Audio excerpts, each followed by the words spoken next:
Hello and welcome to another Umonics Education Brief. Today we're going to talk about trend maps. And this is just going to be a brief video that discusses how to create a trend map. But just quickly, let's explain why trend maps are important. Trend maps are important because they help you find signal. Now, almost everything on this interface, when we're looking at the Umonics platform here, almost everything on here works with a trend screen. And trend maps are no different. So if you look at a trend screen, there are numerous ways you can find signal. But what makes trend maps so powerful is that you can create a collection of trend screens and compare them and collectively look for signal across related stocks or across one stock with several different configurations. So it's extremely powerful. But today we're just going to tell you how to create a trend map. So when you're on the main screen, you want to see trend map here, and you just want to click the plus here to create a trend map. Now when the screen comes up, this is where you can either search for your screens, right? So you can come in here, and if you know what you're searching for, you can type in anything here. You can use these indicators here to help you, or if you just know things, you can search by metadata. So I'm just going to search for, let's say, Akamai. And see, we have several here. So when you create a trend map, you're looking for something that uses the same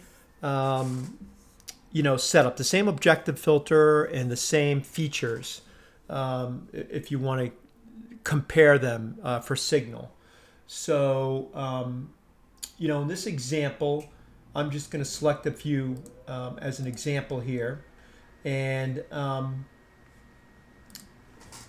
these aren't ones I've done a lot of thought about. This is just to show you how to create a trend map. So you can come in here and you can create apply up in the upper left-hand side here.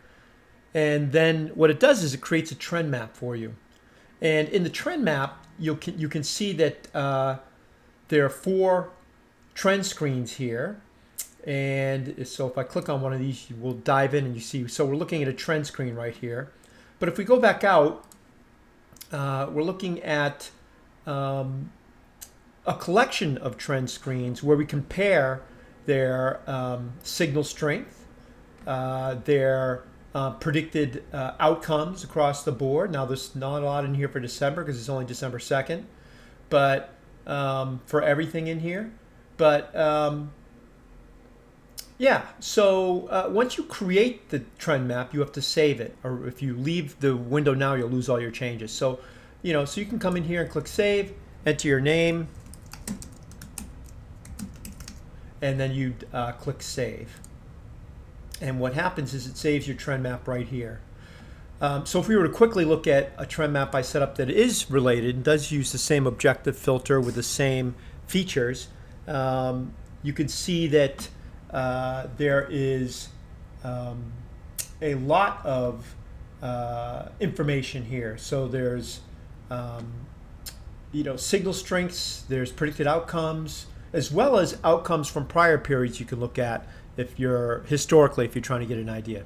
So that's how you create a trend map, and we'll see you in the next video.